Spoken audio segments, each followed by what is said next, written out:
नई नवेली दुल्हन वीना ससुराल में ऐसे अपने साथ लाए शादी के सामान को झपट रही थी कि मानो अगर वह थोड़ी भी देर कर देगी तो कोई उस उपहार को शायद ले जाए। ससुराल से मिले गहनों को भी उसने समेट कर अपनी अलमारी में रखकर ताला लगा दिया और चाबी भी छुपा कर रख दी। पैसे की हवस में वीणा शायद यह भूल गई कि यह परिवार भी तो उसी का है।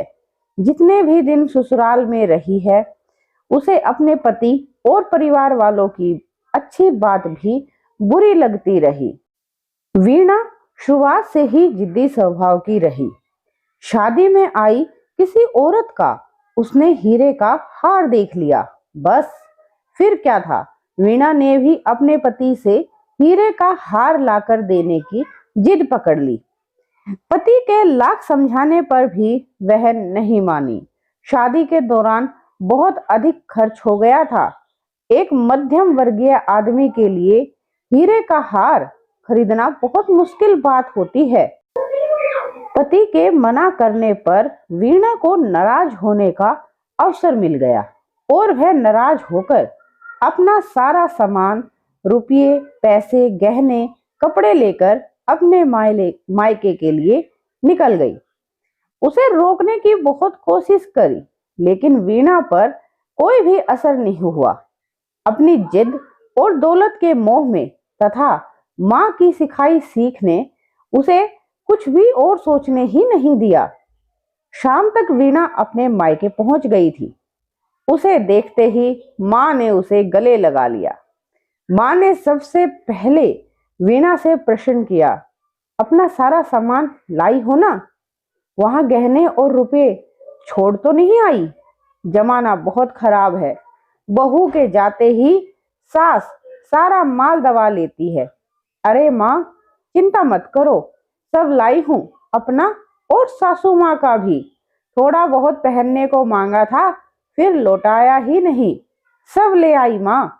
बस बेटा, अब जब तक वह हीरे का हार ना ले वापस नहीं जाना, समझ गई ना वीणा? हाँ माँ, जैसा तुम बोलोगी वैसा ही होगा। अगले ही महीने तुम्हारे भैया की भी तो शादी है, सब तैयारी करनी है। काम काज में मेरा हाथ बटाना। माँ ने कहा। हाँ माँ, काम तो हो जाएगा। भाभी के लिए गहने बनवा लिए क्या? अभी नहीं, सब कुछ ले लेंगे वीणा, तू चिंता मत कर, माँ ने कहा। वीणा ने अपने सारे गहने, रुपये, पैसा सब अपनी माँ को रखने के लिए दे दिया। शादी का समय नजदीक आ गया पर माँ गहने लेने नहीं गई। एक रात को वीणा ने अपनी माँ और पापा को बातें करते हुए सुना। माँ कह रही थी कि आप चिंता ना करो गहनों की, वीणा के गहने हैं ना, वह तो वापस आ गई, क्या करेगी इतने गहनों का? वही गहने हम अपनी बहू को दे देंगे, आखिर हमारा एक ही बेटा तो है, सब कुछ घर में ही रह जाएगा, वीणा भी कभी कभी वह पहन लेगी। अब और पैसा रुपया कहाँ से लाएंगे गहनों के लिए? इतना आ गया है, अपना काम चल जाएगा, बेटे की शादी भी इज्जत से हो जाएगी।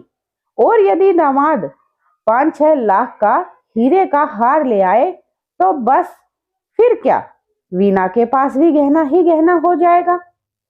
पैसे भी बेटियों के चक्कर में अपने घर की संपत्ति दूसरों के घर चली जाती है। वीणा तो सब कुछ लेकर खुद ही यहाँ आ गई, अब फिर से उसे उसके ससुराल भेजना हमारी बेवकूफी होगी। वैसे भी वंश तो बेटों से चलता है, वीणा और उसके वंश के बारे में हम क्यों सोचे? हमारा वंश तो हमारा बेटा आगे बढ़ाएगा। वीणा तो वही करेगी जैसा मैं कहूंगी। अब मैं उसे कभी ससुराल नहीं जाने दूंगी और तलाक में अच्छा खासा मुआवजा उसके पति से निकलवा लूंगी। रुपये, पैसे, गहने तो काफी लेकर वह आई है, अब यही आराम से रहेगी। वैसे भी उसे यहाँ क्या दिक्कत होगी, साथ में रहेगी तो खुश भी रहेगी और हमारे परिवार में भी थोड़ी मदद हो जाएगी। आप तो जानते ही हो मुझे कमर दर्द रहता है, मैं ज्यादा कुछ नहीं कर सकती। अब नई नई बहू घर के सारे काम तो नहीं करेगी और ना ही मैं अपनी बहू से सारे काम का बोझ डाल दूंगी। कल को बेटे के बच्चे होंगे तो उन्हें संभालने के लिए भी तो कोई चाहिए ना। मुझे पता है मेरे से तो यह सब कुछ नहीं होने वाला। वीणा यहाँ रहेगी तो सब कुछ समझ लेगी और उसे इतने प्यार से यहाँ रखूंगी कि भाई के बच्चों को ही अपना बच्चा समझकर पाल लेगी। क्यों हम पराये घर में अपनी बेटी भी दें और संपत्ति भी दे दें, बल्कि हमें तो उसके ससुराल से अधिक संपत्ति निकलवा लेनी चाहिए तलाक लेते वक्त, ताकि हमारे बेटे और बहू के काम आ जाए। वीणा का क्या है, उसे भी पता है मायके में जितना खुश रहेगी ससुराल में कभी नहीं रह सकती, क्योंकि वहां तो आखिर वह एक बहू रहेगी। और यह बात मैं और अच्छे से उसके दिमाग में डालती रहूंगी। वीणा को अपने कानों पर यकीन नहीं हो रहा था कि उसके माँ बाप हैं। उसे एहसास हो गया था कि वह बिना सोचे समझे गलत कदम उठा चुकी थी। अब हीरे की हार की लालसा सदा के लिए उसके दिल से जा चुकी थी। वीणा ने अब निर्णय कर लिया था कि अपने माँ बाप को सबक सिखा कर रहेगी। इतना फर्क करते हैं बेटा और बेटी में कि अपने खानदान के वारिस की खुशी में बेटी का घर तक बर्बाद कर दिया। और वह कितनी बेवकूफ है, उसके ससुराल में सब उसे कितना प्यार करते थे। वह उसका अपना घर है और अपनी माँ के बहकावे में आकर अपना खुद का घर वह तोड़कर चली आई। सुबह होते ही वीणा अपनी माँ के पास गई और बोली, माँ, मेरी सासू माँ मुझे बुला रही है। काफी वक्त हो गया है मुझे मायके आए। अब सीधा मैं और मेरे पति शादी में ही आएंगे। मुझे मेरे गहने वापस कर दो। मैं अपने ससुराल वापस जा रही हूँ। शादी में हम लोग आकर अपनी तरफ से भाई भाभी को तोहफा दे देंगे। वैसे भी शादीशुदा बेटियों का ज्यादा दिन मायके में रहना अच्छा नहीं होता। वीणा की माँ हैरान हो गई कि यह वीणा कैसी बातें करने लगी है और उसने बोला, यह कैसी बातें कर रही हो वीणा तुम? क्या जरूरत है तुम्हें वापस जाने की? वहां कोहलू के बैल की तरह सारी उम्र पिसती रहोगी और कुछ नहीं होगा। कोई भी अपनी बहू को बेटी बनाकर नहीं रख सकता। क्यों नौकरों वाली जिंदगी जीना चाहती हो? ऊपर से अभी तक तेरे पति ने तुझे हीरे का हार भी नहीं दिया। बेवकूफी मत करो वीणा, नहीं तो तेरी कोई इज्जत नहीं रह जाएगी। खुद ही घर छोड़कर आई है और खुद ही चली जाएगी। क्या मान रह जाएगा तेरा? वीणा ने बोला, माँ, अपनों से क्या लड़ना, और मेरा ही घर में मेरा मान कौन कम करेगा? मैं उस घर की बहू हूँ, वह मेरा घर है। वहां मेरा जब दिल करेगा जा सकती हूँ। मेरा कोई मान कम नहीं होगा। मान तो मेरा तब कम होगा जब मैं ज्यादा दिन तक मायके में रहूंगी। लोग बातें बनाने लगेंगे। शादी के बाद बेटियों का असली घर ससुराल ही होता है। इसलिए मैं अपने ससुराल जा रही हूँ। आप जल्दी से मेरे सारे गहने निकालकर मुझे वापस कर दो।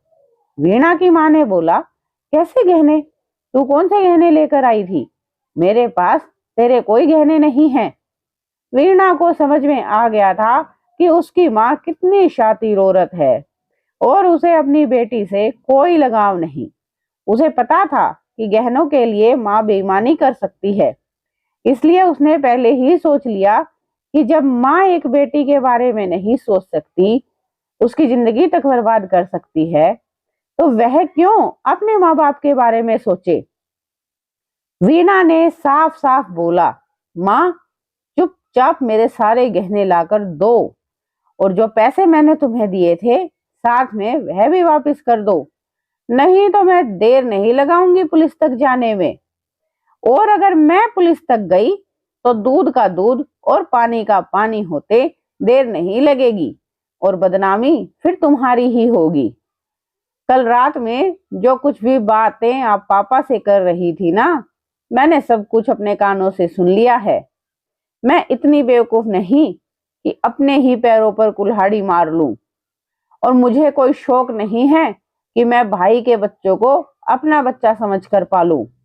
मैं अपने पति के साथ रहूंगी और अपनी खुद की संतान को पालूंगी, तो चुपचाप से सारे गहने और पैसे लेकर आओ, कहकर वीणा अपने पति को फोन लगाने लगी कि वह आकर उसे ले जाए।